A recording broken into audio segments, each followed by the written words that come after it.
2027 წელი ახლოვდება. ის წელი, რომელსაც ზოგიერთი მიიჩნევს ჩინეთის პრეზიდენტ სი ძინპინის მიერ ტაივანზე შეჭრის გეგმის გადამწყვეტ წლად. სულ რამდენიმე თვეში დადგება. ჩინეთის რესურსები მზად იქნება. მისი სამხედრო ძალა საკმარისად ძლიერი იქნება იმისთვის, რაც სი ძინპინს სურს.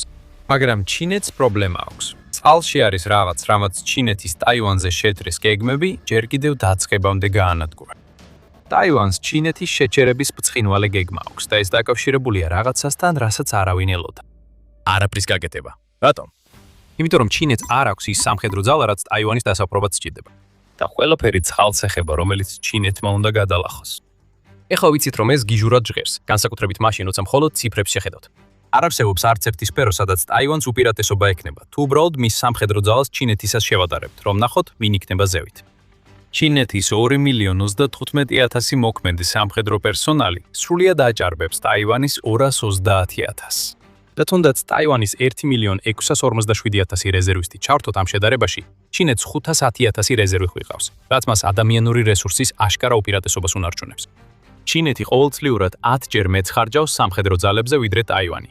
მას ჰყავს 3,529-ზე მეტი სამხედრო თვითმფრინავი ტაივანის 720-ის წინააღმდეგ საზღვაო ფლოტი, რომელიც თითქმის 10-ჯერ აღემატება ტაივანისას და რა თქმა უნდა, უამრავი რაკეტა. ჩანს თითქოს ჩინეთს ყველა კოზირი აქვს, მაგრამ ასე არ არის. ეხლა შეიძლება იფიქროთ, რომ ვაპირებთ თქვათ თითქოს აშშ-სა და სხვა დიდ ინდოწყნარი ოკეანის ძალებს ჩარევა სი ძინპინის გეგმების დასასრულს ნიშნავს, მაგრამ ამას არ ვიტყვით.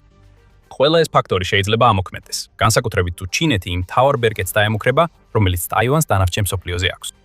თუმცა სხვა ქვეყნების ჩარევის გარეშეც კი ჩინეთის გეგმა ტაივანთან დაკავშირებით არ იმუშავებს. ტაივანს შეუძლია საკუთარი თავის დაცვა დამოუკიდებლად და ამისთვის არსებობს ნათელი მიზეზი. ტაივანის დასაპყრობად ჩინეთმა უნდა განახორციელოს თანამედროვე სამხედრო ისტორიის ყველაზე მასშტაბური ამფიბიური შეტევა და მას ამის გამოცდილება არ აქვს. მოდით დროით უკან გადავინაცვლოთ და გადავხედოთ ოპერაცია Overlords მეორე მსოფლიო ომის დროს. 1944 წელს დაწყებული და ხშირად დღის სახელით ცნობილი ოპერაცია Overlord იყო და დღემდე რჩება ყველაზე მასშტაბურ ამფიბიურ შეჭრად ომის ისტორიაში. სტატისტიკა სულ დასახავს ამ ამბავს. მოკავშირეებმა ნორმანდიაში 5 სანაპიროზე გადასხმისთვის 5,000-ზე მეტი ხომალდი გამოიყენეს. 150,000-ზე მეტი ჯარისკაცი გადავიდა ნაპირზე, ხოლო დიდ ბრიტანეთში 1 მილიონი.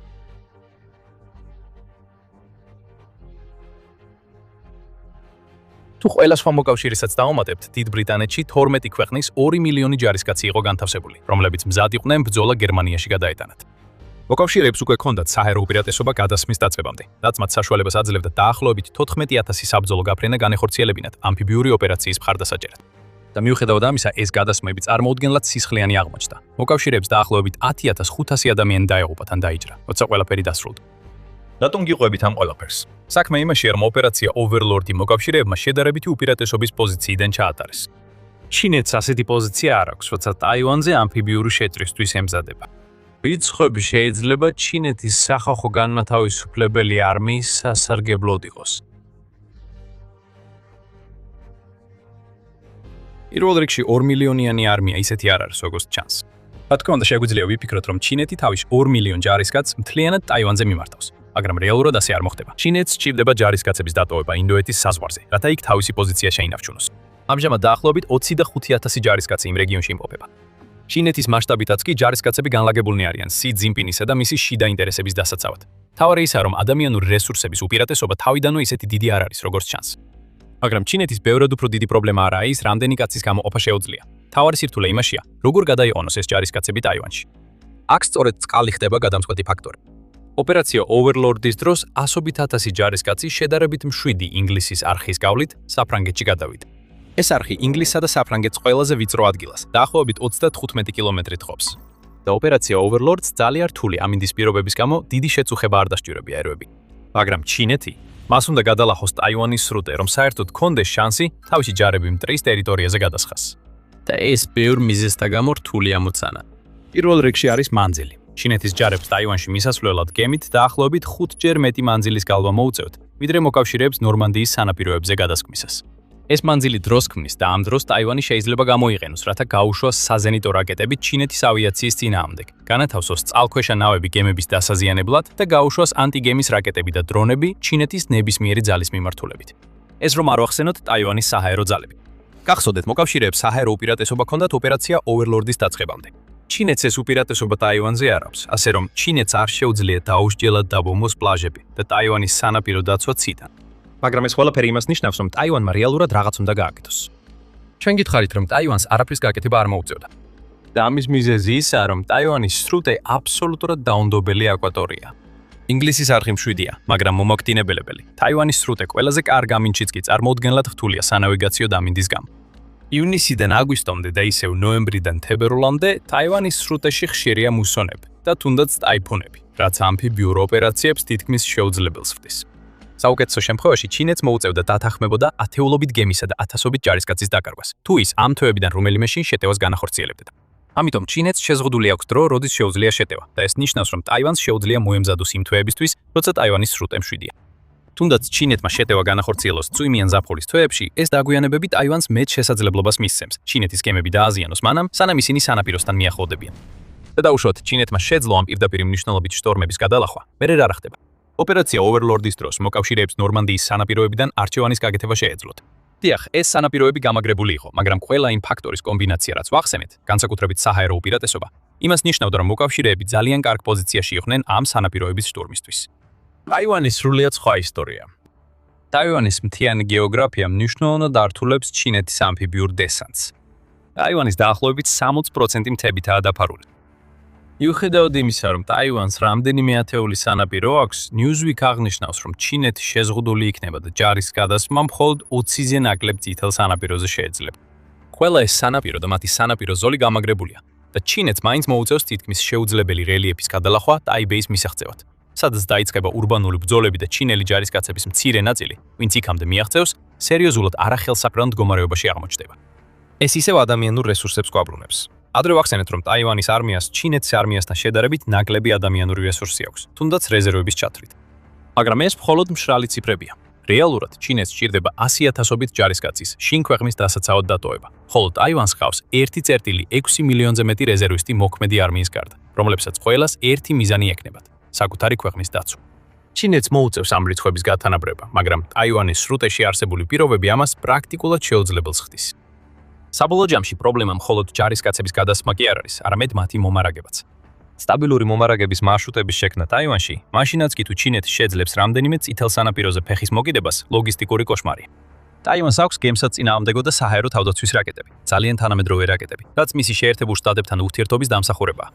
შეაერთეთ მათი გამოყენება მომარაგების გემებისა და სატვირთო თვითმფრინავების გასანადგურებლად, იმ ფაქტთან, რომ ჩინეთს ტაივანის სრუტის გამოყენება წელიწადში მხოლოდ 6 თვის განმავლობაში შეუძლია და მიიღებთ ლოგისტიკურ კატასტროფას, რომელიც უბრალოდ თავის დროზე ელოდება. შეიძლება ჩინეთმა მართლაც შეძლოს 100,000 ჯარისკაცის გადასხმა ტაივანზე, მაგრამ დიდი ალბათობით ეს ჯარისკაცები მოწყვეტილნი იქნებიან მომარაგებას, შეხვდებიან თითქმის შეუძლებელ გეოგრაფიას და მოუწევთ სრულად მობილიზებული ტაივანის არმიის წინააღმდეგ ბრძოლა. ეს ბევრად აღემატება იმას, რისი მოყვანაც ჩინეთს რეალურად შეუძლია, მიუხედავად იმისა, რომ ქაღალდზე მას ადამიანური რესურსის უპირატესობა აქვს.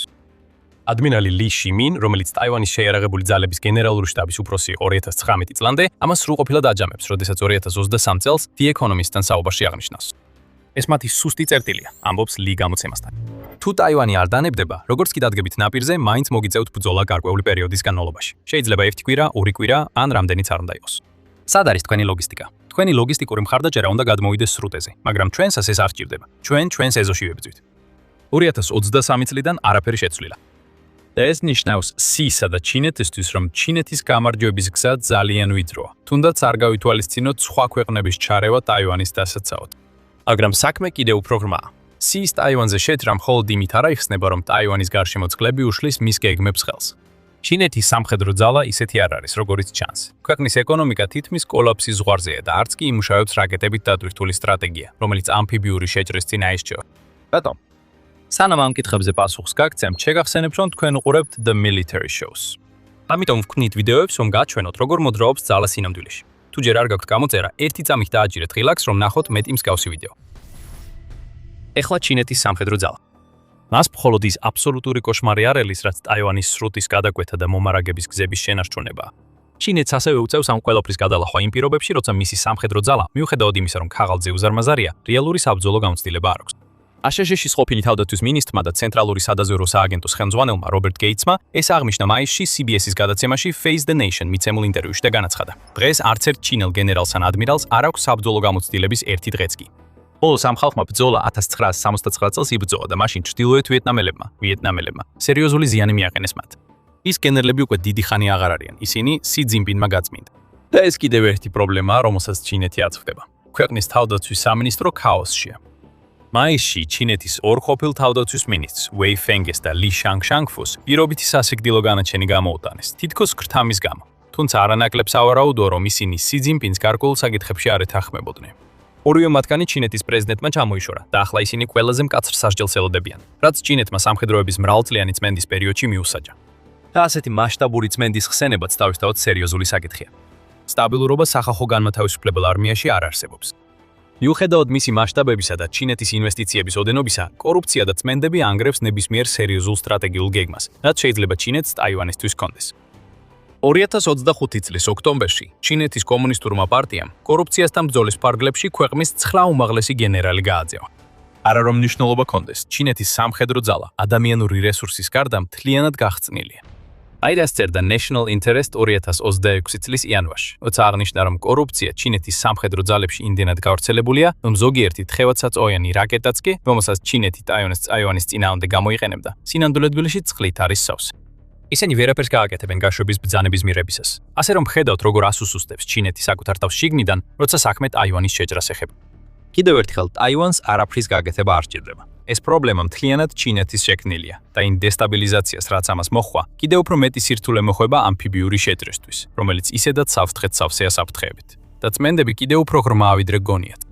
ჩინეთის ძალაუფლების პროექტი სტრატეგიული და საერთაშორისო კვლევების ცენტრში აღნიშნავს, რომ 2022 წლიდან ჩინეთის სახალხო განმათავისუფლებელი არმიის 100-ზე მეტმა მაღალჩინოსანმა ოფიცერმა მიიღო გათავისუფლების ბრძანება. რაც ჩინეთის სამხედრო ხელმძღვანელობის სრული რესტრუქტურიზაცია იმ 5 წლის განმავლობაში 2027 წლის მოსაოდნელ შეჭრამდე. კორუფციას ხშირად აბრალებენ ან წმენდებს, მაგრამ არსებობს კორუფციის მეორე ფენა, წყალს, რაკეტებსა და ქთამებს მიღმა. სახალხო განმათავისუფლებელ არმიაში არსებობს ორმაგი სარდლობა, სამხედრო და პოლიტიკური. პოლიტიკური მხარის მხრივ სანდოობა, რაც ნიშნავს სის ნებისმიერ სიტყვაზე დათანხმების მზადყოფნას, უფრო მეტად ფასობს, ვიდრე გამჭრიახობა და ძლიერი გადაწყვეტილებების მიღება. ამიტომ ჩინეთის არმიას ფაქტობრივად უწევს შიდა ძალაუფლებისთვის ბრძოლასთან გამკლავება, რაც სის ყველაფრის კონტროლის მცდელობის შედეგია. რაც შეეხება ჯარისკაცებს, მათ არ ენდობიან, რომ დამოუკიდებლად მიიღონ გადაწყვეტილებები, რაც ნიშნავს, რომ ტაივანზე ნებისმიერ შეჭრა მოუწევს გაუმკლავდეს პრობლემას, როცა გამოუცდელი რობოტებივით მოქმედი ჯარისკაცები რეალურად არ იციან რა უნდა აკეთონ. ეს კატასტროფაა, რომელიც უბრალოდ თავის დროზე მოხდება. მაგრამ რა მოხდება თუ ჩინეთი უბრალოდ გამოტოვებს ცოცხალი ძალის გამოყენებას და აირჩევს რაკეტებზე დაფუძნებულ სტრატეგიას? ტაივანის დაშორებული დაბომბვა გარკვეულ პრობლემებს გადაჭრიდა, რომლებიც კორუფციასა და ტაივანის სრუტეს უკავშირდება. და ჩინეთს ნამდვილად აქვს საკმარისი რაკეტები ასეთი სტრატეგიისთვის. როგორც აშშ-ს არმიის უნივერსიტეტის პრესი არნიშნავს, ჩინეთის არმიას აქვს 2200-ზე მეტი ჩვეულებრივი საბრძოლო ბალისტიკური და ფრთოსანი რაკეტა. ასევე საკმარისი ანტიგემის რაკეტები, რომ მთელი აშშ-ს საზღვაო ფლოტზე შეტევა განახორციელოს. თუნდაც თუ გამორიცხავთ იმ წყლით გაჟღენთილ რაკეტებს, რომლებიც ადრე ვახსენეთ, მაინც საკმარისი ცეცხლის ძალაა, რომ ტაივანზე შეტევა განხორციელდეს. თუმცა ჩინეთს რეალურად არ შეუძლია ამ რაკეტებით ტაივანის გულში დარტყმა მიაყენოს. რატო? სემიკონდუქტორები. ეს ჩიპები აუცილებელია მთელი გლობალური ეკონომიკისთვის და რაც თავარია, ისინი საჭიროა მსოფლიოს ყველა თანამედროვე რაკეტისა და სამხედრო აღჭურვილობისთვის. და ტაივანი გლობალური სემიკონდუქტორების ინდუსტრიის გული.